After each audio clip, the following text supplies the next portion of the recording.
YouTube. What is going on? It's your boy Buddha back in the building for another Last Cloudia unit showcase video. One that I think is very important to make because it's come to my attention that there's some very toxic members of the community that really hate on this unit.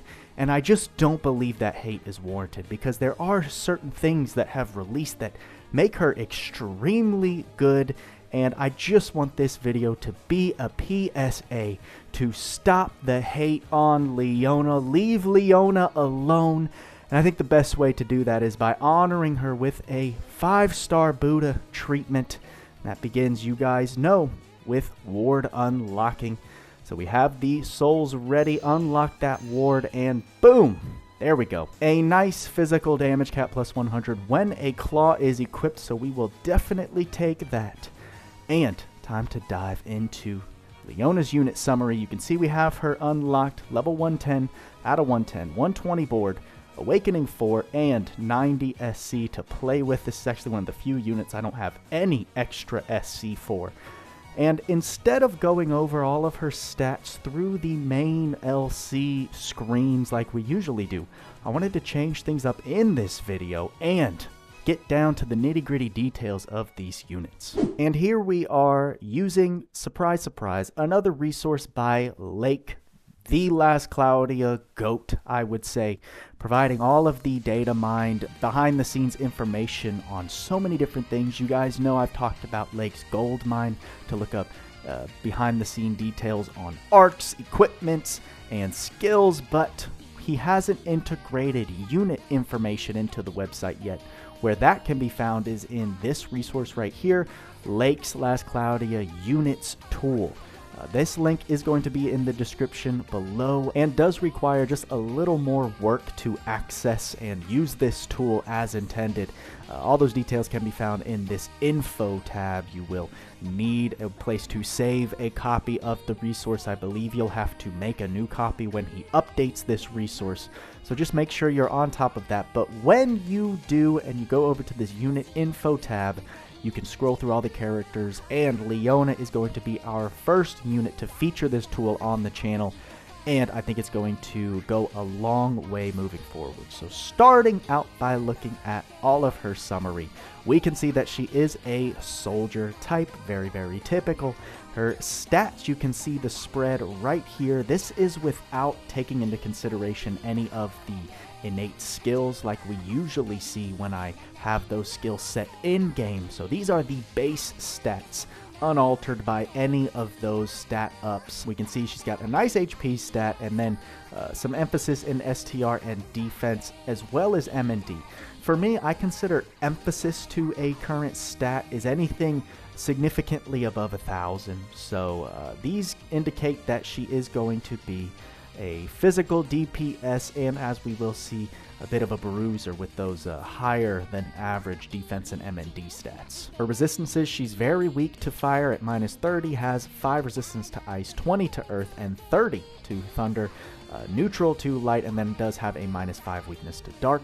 Looking at ailments, she is neutral to poison, has a +1 or is resistant to stun, +2 or is nil to illness, -1 or weak to blind, and then neutral to curse and silence. Something I usually don't talk about because it's just not usually in our path of information that we look through is the equipment options that a unit can hold innately.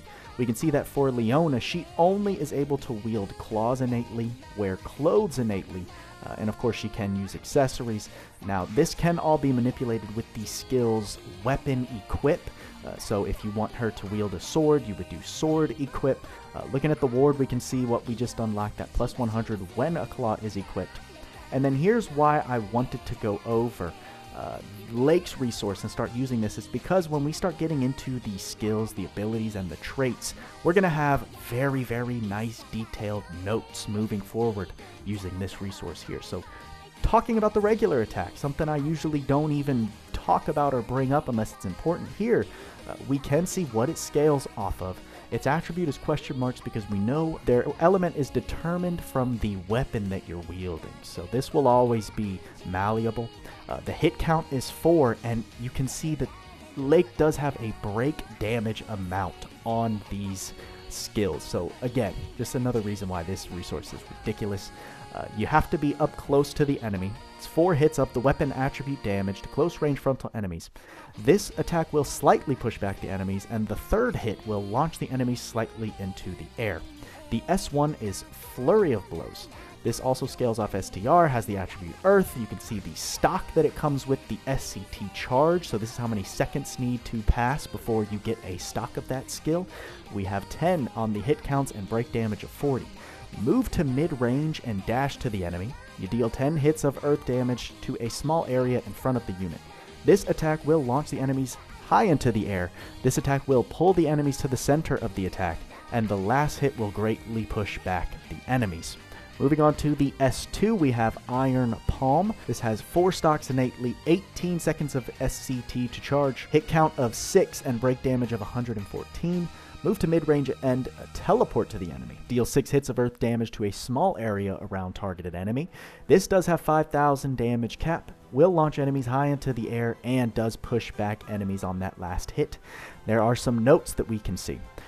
There's 3 observations worth mentioning. The distance before the teleport is longer than most mid-range dash teleports and jumps, so she's going to be launching her S2 probably farther away than most units that you'd expect with this kind of dash movement.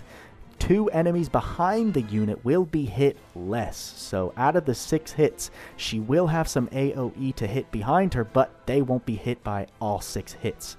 3 enemies to the front of the unit will be pushed back greatly. Enemies to the back will only be pushed slightly. The latter 2 points lead me to suspect that the attack is really an attack around the targeted enemy instead of around the unit. Looking at the S3 Rending Whirlwind, this does have 3 stocks innately, 28 seconds to charge. Hit count is 15 and has a break damage of 225. Move to mid-range and teleport to the enemy. Deal 14 hits of Earth damage to a targeted enemy in a straight line. This attack covers a wide area. This attack will push enemies far to the back. This attack will reposition the unit to the front of the enemy. Deal 1 hit of Earth damage to a mid-sized area around unit. This attack will launch the enemies high into the air, and this attack will slightly push back enemies. So, just a ton of great information to know here. Finally, looking at the special attack, Grinding Roundhouse. This just deals 38 hits of Earth damage to 1 targeted enemy. And then we also have information about Leona's traits. I'm actually going to zoom in a bit so that we can get a more up-close look at what's actually going on here. So her trait 1, Fist of the Green Sky. If equipped with only 1 weapon, activate the following to self. We get 75% physical damage, 12,000 physical damage cap, and physical hits have a 10% chance to instantly do a guard break, which is really good to know.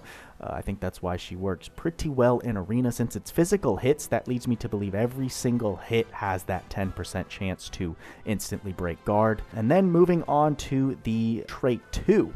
It seems no matter what I do, I'm kind of in the way, so I'll just kind of hang in this corner right here. Her trait 2 is Key Charge. When using skills, stack key based on the skills used. Skill 1 gives 10 key. Skill 2 gives 18 key, and Skill 3 gives 28 key. Now, I know for a fact this is information that Last Cloudia does not give you. I'm pretty sure the trait in-game just says that you charge key when skills are used. But here are numerical values that we can actually use to calculate how the trait really works. When receiving damage, you do lose 0.5 key per hit, so that's good to know. When at 30 key, apply a Key Charge 1. For 25 seconds buff to self. That scales up. At 60 you get Key Charge 2, and at 80 key you get Key Charge 3. Key will be reset after obtaining a new Key Charge buff. Now that we know how key stacks up and at what tiers you get certain key levels, we can see that at Key Charge 1 you get 10% physical damage, 50% special damage, and 8,000 special damage cap, and that scales all the way up to level 3, giving 40% physical damage, 200% special damage, and 32,000 special damage cap. Here's some notes. A skill has to deal at least 1 hit of damage for it to give key. Lake, to avoid any misunderstandings, unit must first have the lower level of the buff before she can obtain the next level. So while this much information may be confusing to some, I think for many of us, it gives a lot more clarity on how Leona's ki buffing actually works. With this information, you can just start understanding the behind the scenes math of how things are tallied, when you're going to be getting certain buffs. If you can keep track of it in battle, even better. But just very happy that I decided to start using this tool in these unit showcases. However, since we've gone over the skills, the traits, and her stats, I am going to go back in-game to review all of her unlockable skills and their effects. Back in-game, we can see the list of set skills that come innately in her board. She does have 2 magic skills, which are interesting. The first one being Wholeness of Body, does cost 30 MP and greatly restores unit HP. This is just going to be a typical 9,999 heal most of the time, especially with her nice 1200 base MND stat. This also recovers from poison, blind, and curse, so a nice heal, self-heal, and ailment cure. The second magic skill is Ki Release. Release Ki Charge to greatly boost defense and mind, and then we can see exactly how much each one is at each level, and buff that nullifies Feint. So that's a very great buff right here. No effect if Ki Charge is not active, and of course we now understand how Ki charging truly builds up. It's by using those certain skills. Each skill has a unique individual ki amount that stacks up, which leads you to a certain level, and then you can use this skill at a certain level to receive those respective buffs to defense and MND, as well as gaining Feint Nil. I believe the Feint Nil is only tied to Ki Charge level 3, so just keep that in mind. Moving forward, we looking at the passives. HP up max, Fighting Spirit 3, Fighting Spirit 5, and Crit up 3. Very nice innates. Definitely getting that bruisery vibe with HP and Fighting Spirit ups. Advanced Aim Vitals comes innately Illusion. Divinity Slayer, so she does have a grouping of 4 Slayers. Not quite on Balin's level, so sorry for all of you Balin lovers, but still very nice that she has a grouping of some pretty useful PvE Slayers built in. Auto Critical, Continuous Critical Effect, great SC save as well as Auto Haste. Pride 2, very nice that she comes with the Unteachable Pride skill. Flying Shadow, given that boosted movement speed at max HP, and Gale Force, given SCT recovery speed at max HP. Earth High Drive, Earth Attack raise 2, given nice damage modifiers for her physical, special, and then overall Earth damage. Earth Critical raise, as I've said before, is in my eyes just another 5% increase to crit. Fighter's Insight, when both a Claw and Close are equipped, Claw STR plus 50%, and Close defense and MND plus 30%. So another very similar skill to what we know with like Balin, what we saw with Shift Eliza recently, with these insights given that boosted stat to your respective equipment. Double impact and triple impact, while okay, again, impacts are just so taboo that I'm really not interested in talking about them. Instant Strike, when equipped with a single weapon, physical attack crits have a chance for damage 150% and damage cap plus 15,000. Two-handed Claw, she has innately when equipped with a single claw, physical attack damage 20%, crit rate 10,000, and physical damage cap plus 5,000. She also does have Claw Boost and then Princess Punches Resolve. Fun fact, this used to be Claw Mega Boost, but then when they realized they had messed up their typical format that they want to keep with these mega boosts, they changed it to a unique skill for Leona altogether. This is when Claw equipped, physical damage plus 30%, physical damage cap plus 2,000, and physical critical damage plus 20%. She also has Ultimate Boost 2, Indomitable Spirit, very nice lethal self-sustain, Key Alignment, status down effect recover time minus 25%, so this isn't including ailments, this is going to be your STR, defense, INT, MND type of debuffs. Those last only 75% as long. Verdant Stance, critical rate and damage cap of physical attacks and special increase based on combo hit count. Max critical rate plus 10% and damage cap plus 3,000 at 100 hits or more. Now, this seems to like scale on very incremental hits.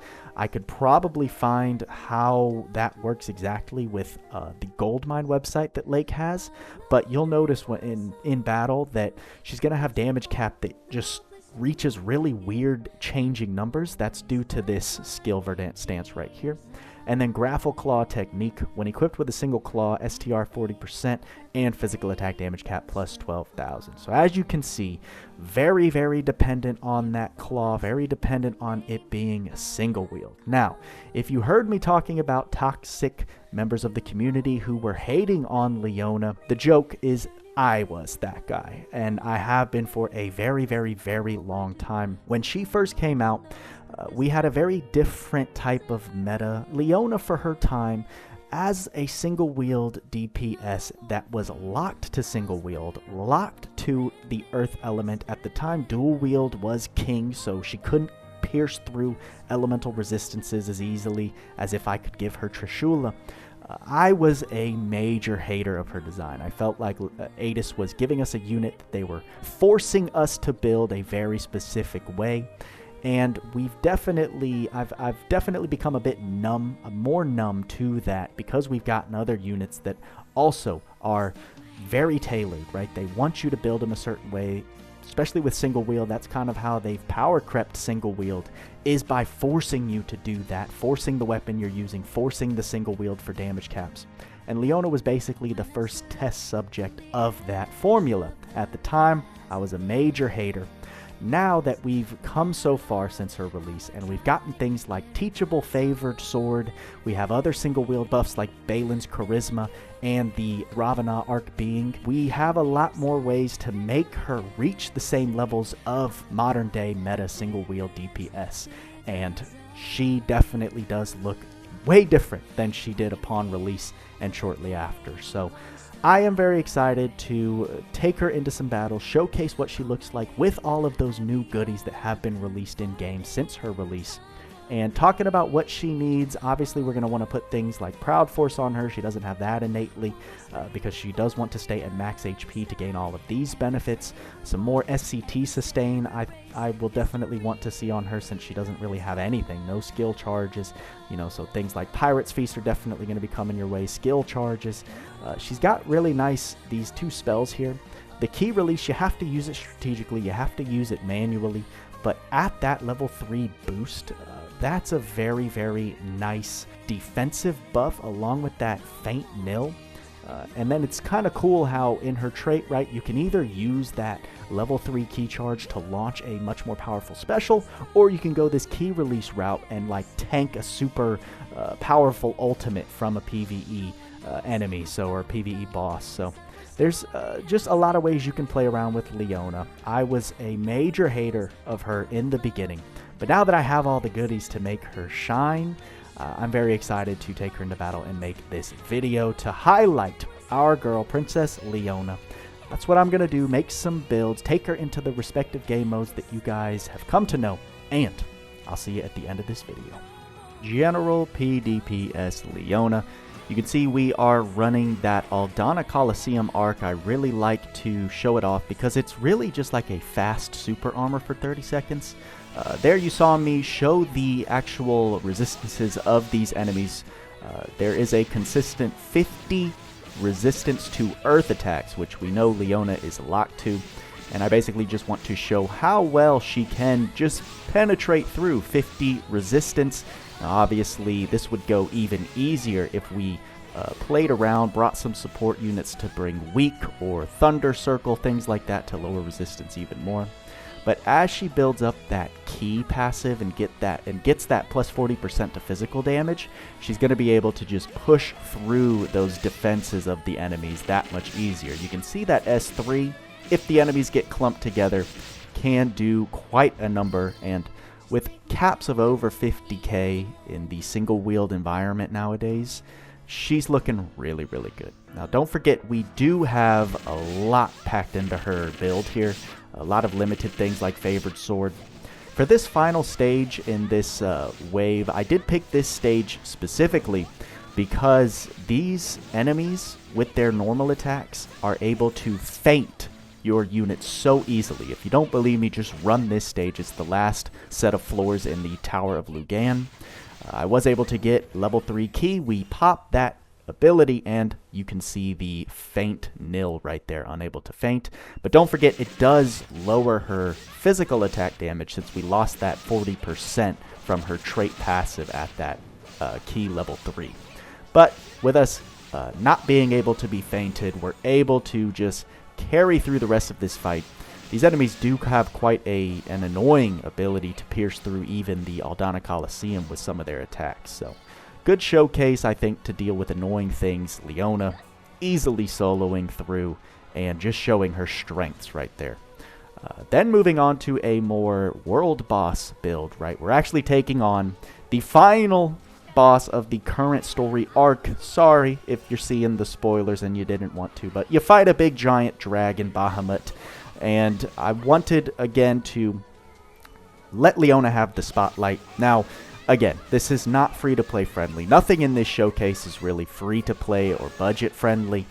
What's funny here, we have reduced Shift Balin down to a Winry's Apple Pie battery, as you can see. And the goal of this was just to deplete the 20 million HP with solely Leona, right? We have Elder King Mask on Balin, so he can't activate any skills. We have the Divine Rights skill, that's kind of awkward to say, on Lilibet, so she can't cast any skills for 30 seconds, and she's there to apply Weak and Thunder Circle in order to lower Bahamut's resistance. And with that combo of things, along with Shift Balin's Charisma, along with the Shift Roland Arc on top of Leona, you could see those big fat caps of like over 60k, approaching 70,000. With that instant strike even better, right? Pushing it to a very, very high status. And Leona's DPS is looking really, really good here. Couple that with just her defensive capabilities. If we wanted to throw that key charge defensive buff on her, we could. And very happy with how she just shred through 20 million health in like a minute here. Then finally, we gotta take her into some arena, you guys know. Now, I'm not going to lie to you, I was struggling to get a consistent build, or consistent wins, I should say, right? Win-to-loss ratio. And, of course, it's a lot more than just worrying about Leona's build here. You do have to have a very, very well-put-together team in order to do auto battles the way we're going to start doing now.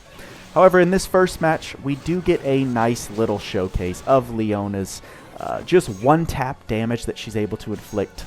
Of course, there are other units here that are kind of stealing the spotlight, X-Bet, and then Sheeta Black Hole. Very, very, very fun strategy. Shout out to the Capraise podcast for always being a proponent of that strategy. So we decided to use it here. This is a battle that I just get absolutely obliterated in, spoiler alert. The thing was, with Leona's current build here, here's her weakness, right? She has no gap closers. She has to run into the line of sight, and she has to be up close. So if you go against a comp that has the DPS and has the burst to destroy you before you're able to open that opportunity, she literally just stays down the entire fight because she can't get in range to fire off any attacks, therefore just allowing us to get obliterated since we have no real DPS doing anything in this scenario, right? So that's just the downfall of close range units in arena nowadays. And to end the arena battles, I decided to show this fight. We'd make a nice little comeback here, and again, Leona just shows that as a powerful single wielder, she does have one-tap capability with her skills, but you can see, like with Roy right there, she just gets caught in the crossfire.